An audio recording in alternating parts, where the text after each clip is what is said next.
А какво ще се случи в магията като 4?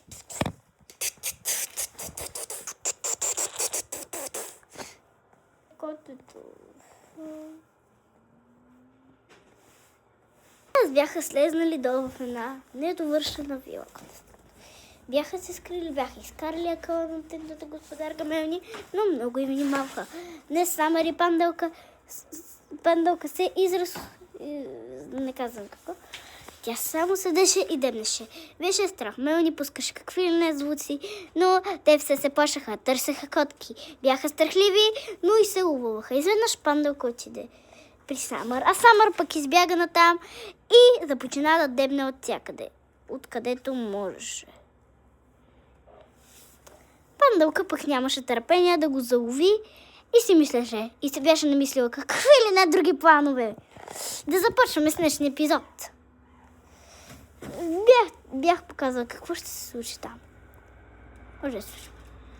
Пуснаха звуците на пералнята, докато Пандълка се изплаше и търсеше убежище. Самър и другите бебета се криеха в какви ли не други убежища, само да се заврат и да се махнат. Отиваха като, например, в таков. И тръгнаха натам. Завряха в подземието. Любимата им част. Да те гоня, ти казах. Плашеха се най-малко. Винаги са обичали комфорта през техния живот.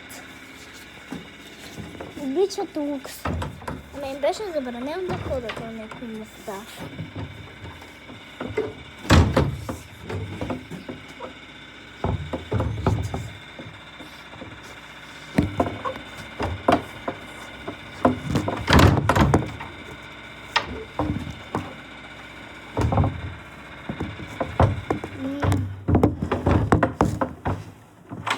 Падаха на всяко. А пък сън най-много падаше от всички. Като знаете, Самър винаги искаше да се заежда, да тръгне натам и задебна сън. И се започна.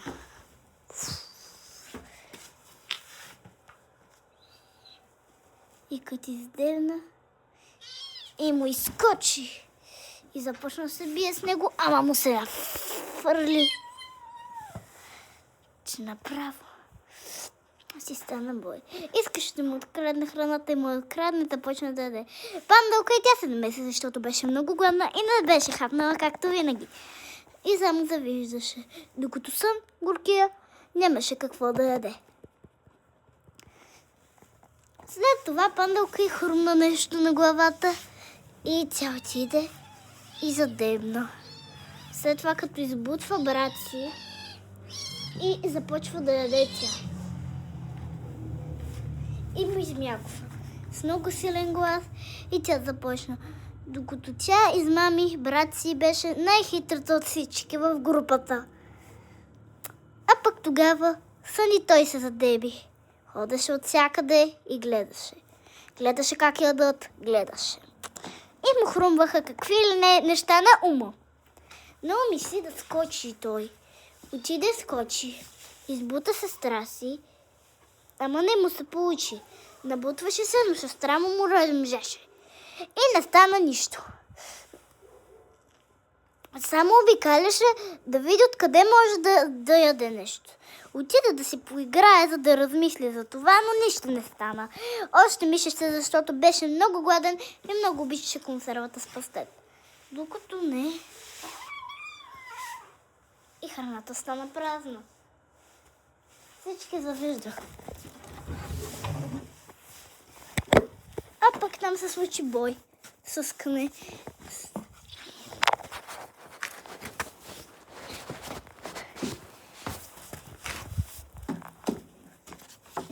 Като, например,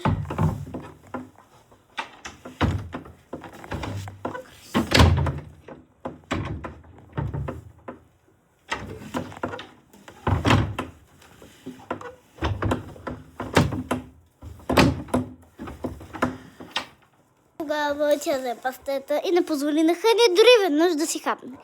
Реши Хъни да отиде на ето натам. А пък другите котки взето, като слон, той винаги много обичаше да спи и легне в удобничкото си, яко легло, започна да си играе, да си гони опашката, но не можа да стигне до там. Винаги си мисли за това, но винаги Самър дебнеше, защото беше най-лудият от глутницата им. Седеше само, гледаше как да измъкне сън храната от сестра си, но не можа, обикаляше да мисли, но не можа, ходеше, гонеше се и подгони и Хъни.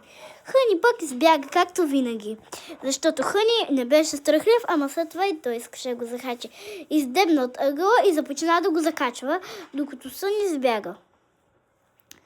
А пък Хъни отиде натам с подгонена опашка и започнаха да подкачат. Подгониха се, прехвърлиха, прескачиха неща, за да успеят. Сън не можа да прескочи на предизвикателство, а тогава Хъни пък избяга и се спаси. И много се зарадва. Този епизод ще бъде малко по-дълъг от другите. 6-7 минути поне. 6-7. Котките пък мислеха как да го хванат и само си обсъждаха нещо. Сън затишна натам, не знам какво.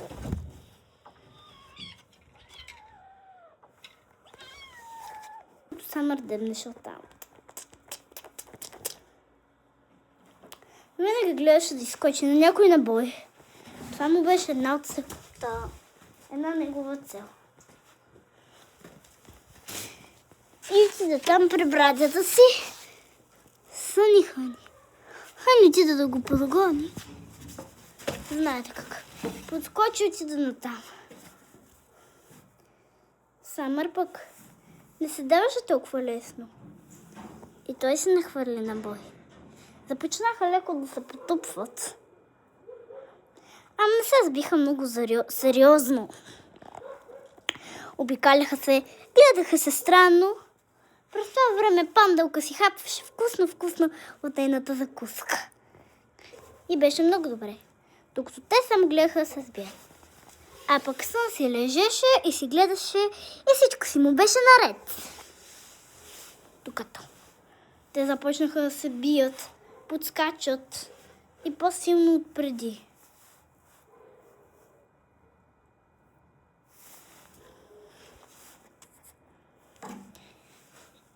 И Самър само гледаше.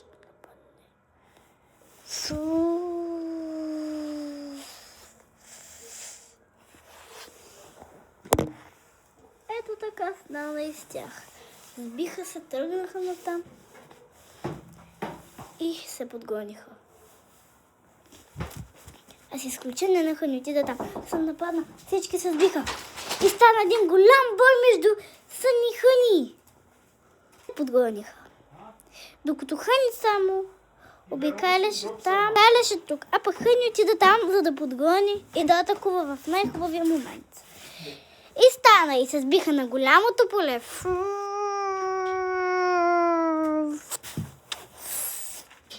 А пък Сън винаги гледаше. Отида да го нападне веднага. Качи се отгоре, за да нападне по-добре. И отида да нападне. Се от тук.